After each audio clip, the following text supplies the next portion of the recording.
الحمد للہ رب العالمین والصلاة والسلام علی سید الانبیاء والمرسلین اما بعد فاعوذ باللہ من الشیطان الرجیم بسم اللہ الرحمن الرحیم قال اللہ تبارک و تعالی فی القرآن المجید والفرقان الحمید الحمد للہ رب العالمین صدق اللہ العظیم ان اللہ وملائکتہ یصلون علی النبی یا ایہا الذین آمنوا صلوا علیہ وسلموا تسلیما الصلاة والسلام علیکہ یا رسول اللہ وعلی آلکہ واصحابکہ یا حبیب اللہ الصلاة والسلام علیکہ یا نبی اللہ وعلی آلکہ واصحابکہ یا نور اللہ۔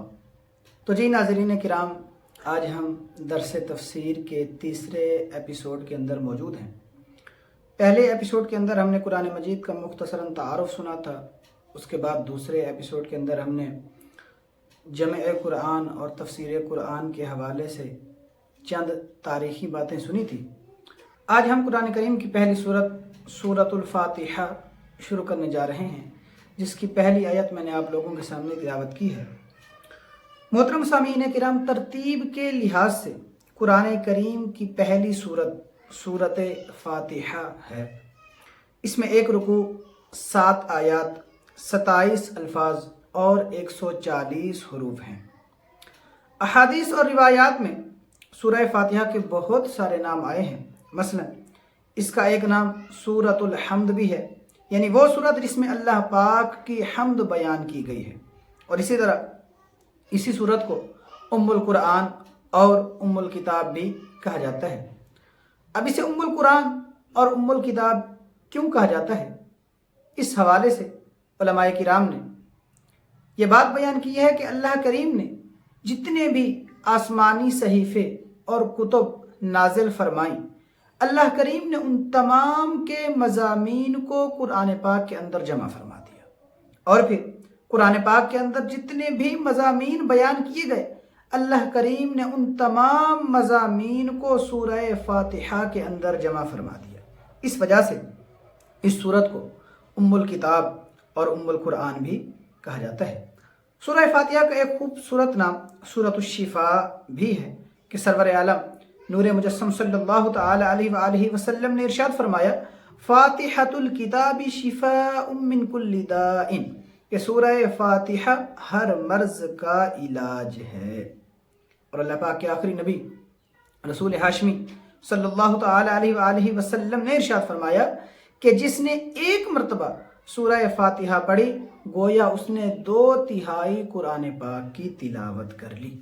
اور حضرت انس بن مالک رضی اللہ تعالی عنہ سے روایت ہے کہ سرور عالم نور مجسم شاہ بنی آدم رسول محتشم نبی امم صلی اللہ تعالی علیہ وآلہ وسلم نے ارشاد فرمایا کہ اے انس، رات کو جب بستر پر لیٹتے ہو تو سورہ فاتحہ پڑھ لیا کرو کہ اللہ پاک اس کی برکت سے موت کے علاوہ ہر چیز سے تجھے امان میں رکھے گا۔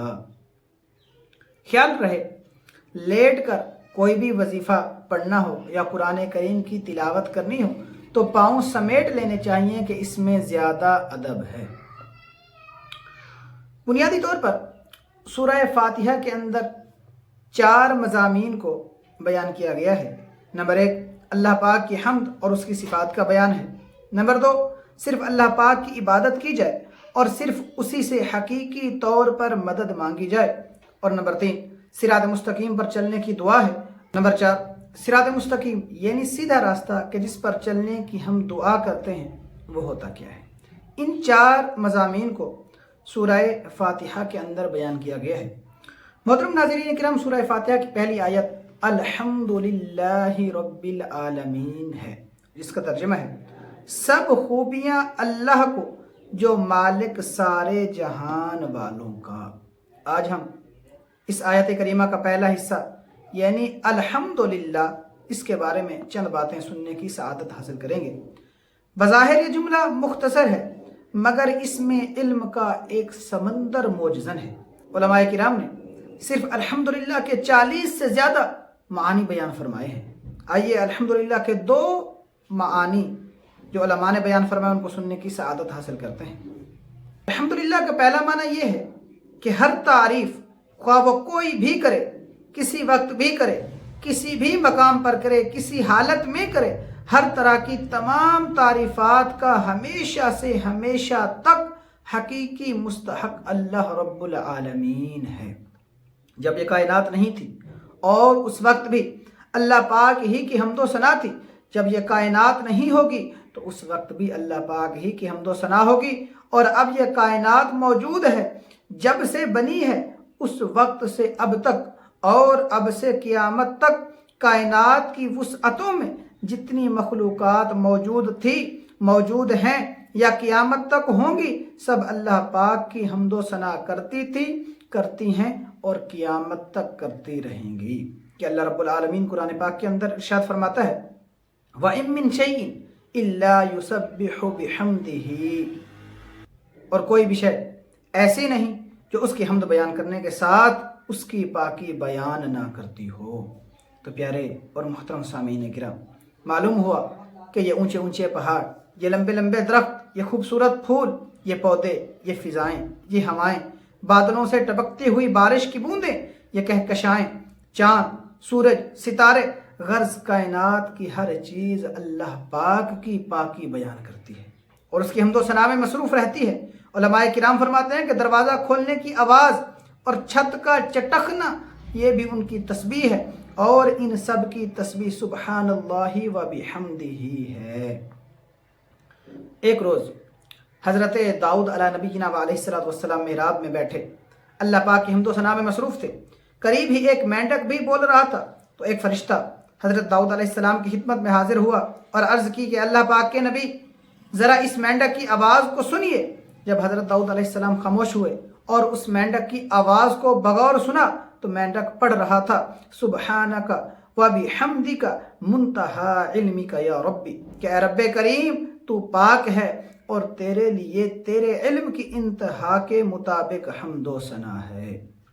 صوفیاء کرام نے حمد کا معنی کچھ یوں بیان کیا، فرماتے ہیں کہ حمد کا معنی ہے اظہار کمال المحمود، یعنی کسی کے کمال کا اظہار کرنا۔ اس لحاظ سے اگر کوئی مخلوق مثلا انسان کسی وقت زبان سے اپنے رب کی تعریف نہ بھی کر رہا ہو، پھر بھی اس کا وجود اللہ پاک کی خاموش حمد یعنی اللہ پاک کی قدرتوں کا اظہار کر رہا ہوتا ہے، کہ پانی کے ایک ننھے سے قطرے کو جیتا جاگتا چلتا پھرتا انسان بنا دیا۔ قدرت کا کمال نہیں تو اور کیا ہے؟ لہذا انسان زبان سے بولے یا نہ بولے، زبان سے رب کی حمد کرے یا نہ کرے، اس کا ایک ایک عضو، سوچنے سمجھنے کی طاقت، دھڑکتا ہوا دل، دیکھنے والی آنکھ، سننے والے کان، چلتی ہوئی زبان، غرض انسان کا رواں رواں زبان حال سے پکار رہا ہے کہ پاک ہے وہ ذات جس نے پانی کی ایک بوند کو عقل و شعور رکھنے والا انسان بنا دیا۔ علماء کرام فرماتے ہیں وہ نادان جو اللہ پاک کے ساتھ شریک ٹھہراتا ہے، جس لمحے وہ جھوٹے خدا کے سامنے سجدہ ریز ہوتا ہے تو اس لمحے بھی اس کا وجود، اس کے جسم کی بناوٹ، اس کے ہاتھ، اس کے پاؤں کی طاقت، اس کی قوت گویائی، اس کا ہر عضو، ہر حرکت زبان حال سے اسے پکار پکار کر کہتی ہے کہ اے نادان تو کیا کر رہا ہے؟ میرا خالق تو بے نیاز ہے، بڑی قدرتوں والا ہے، اگر تو اسے پہچان لیتا تو جھوٹے خدا کو ہرگز سجدہ نہ کرتا۔ غرض شرک کی حالت میں بھی اس کی غیر اختیاری حمد اللہ پاک ہی کے لیے ہو رہی ہوتی ہے۔ اور الحمدللہ کا دوسرا معنی جو علماء نے بیان فرمایا وہ یہ کہ اس سے مراد ایک خاص حمد ہے کہ جس کا مالک اور مستحق ہمیشہ سے ہمیشہ تک صرف اللہ کریم ہے۔ یعنی اللہ پاک کی حمد و ثنا کرنے والے تو بے شمار ہیں، کافر بھی اللہ پاک کی حمد کرتے ہیں، مشرک بھی کرتے ہیں، بد مذہب بھی کرتے ہیں، مگر اللہ پاک ہر ایک کی حمد قبول نہیں فرماتا، صرف ایک خاص حمد ہے جو اللہ کریم قبول فرماتا ہے۔ اب سوال یہ پیدا ہوتا ہے کہ وہ حمد ہے کون سی؟ تو علماء فرماتے ہیں کہ یہ وہ حمد ہے جو اللہ پاک کے محبوب نبی رسول ہاشمی صلی اللہ تعالی علیہ وآلہ وسلم نے کی، یہ آپ کے بتائے سے آپ کی امت کرتی ہے۔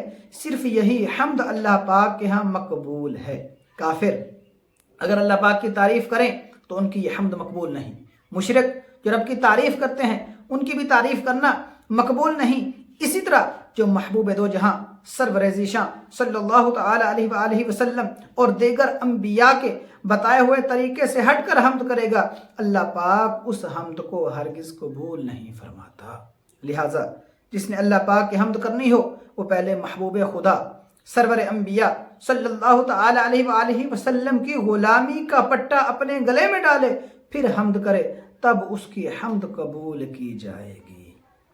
پیارے اور محترم ناظرین کرام، یہ تو الحمدللہ کی دو بنیادی معانی تھے۔ اب آئیے یہ سیکھتے ہیں کہ قرآن کریم کی اس پہلی آیت کے ایک حصے سے ہمیں کیا کچھ سیکھنے کو ملا، اس آیت کے تقاضوں پر عمل کیسے کرنا ہے۔